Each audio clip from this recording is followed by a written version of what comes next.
Hi, first grade. Today we're going to be reading Eric Carle's Mister Seahorse. And the reason I'm showing you this book is because Mr. Eric Carle is the author and the illustrator. And the way that he creates his illustrations is by painting different pieces of paper using different colors, but certainly different textures. Then he cuts out the creatures and glues them to paper. I also have my friend here, Jack, to help me read this book. Are you ready, dude? All right.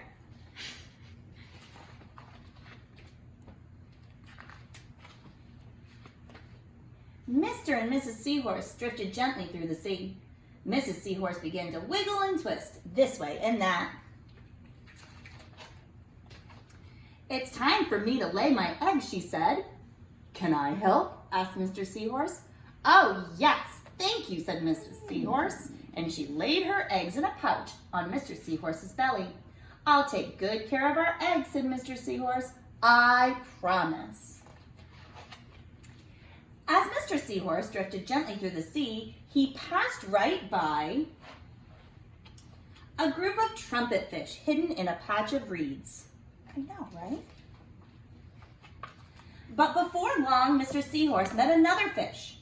"How are you, Mr. Stickleback?" asked Mr. Seahorse. "Delighted," replied Mr. Stickleback.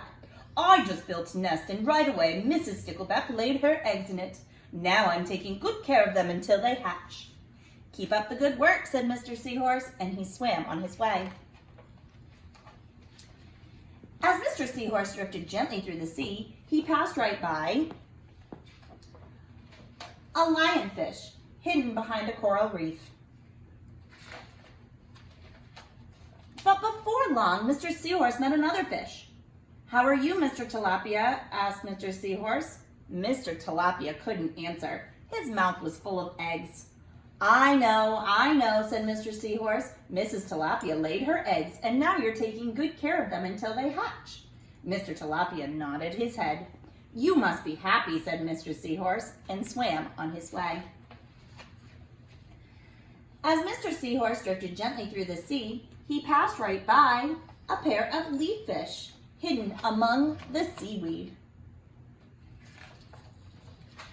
But before long, Mr. Seahorse met another fish. "How are you, Mr. Curtis?" asked Mr. Seahorse. "Perfectly fine," replied Mr. Curtis. "Mrs. Curtis laid her eggs and I have stuck them on my head. Now I'm taking good care of them until they hatch." "You're doing a good job," said Mr. Seahorse, and swam on his way. As Mr. Seahorse drifted gently through the sea, he passed right by a stonefish hidden behind a rock. But before long, Mr. Seahorse met another fish. "How are you, Mr. Pipe?" said Mr. Seahorse. "Couldn't be better," replied Mr. Pipe. "Mrs. Pipe laid her eggs along my belly, and now I'm taking good care of them until they hatch." "You should feel proud of yourself," said Mr. Seahorse, and swam on his way. But before long, Mr. Seahorse met another fish. "How are you, Mr. Bullhead?" asked Mr. Seahorse. "Tip-top," replied Mr. Bullhead. "Mrs. Bullhead laid her eggs, and the eggs hatched, and now I'm babysitting." "You're doing a fine job," said Mr. Seahorse, and swam on his way. The time had come for the seahorse babies to be born. Mr. Seahorse wiggled and twisted this way and that. At last the babies tumbled from Mr. Seahorse's pouch and swam away. One baby turned around to come back to the pouch. "Oh no," said Mr. Seahorse, "I do love you, but now you're ready to be on your own." So that was Mister Seahorse by Mr. Eric Carle. Did you like that? Was that good?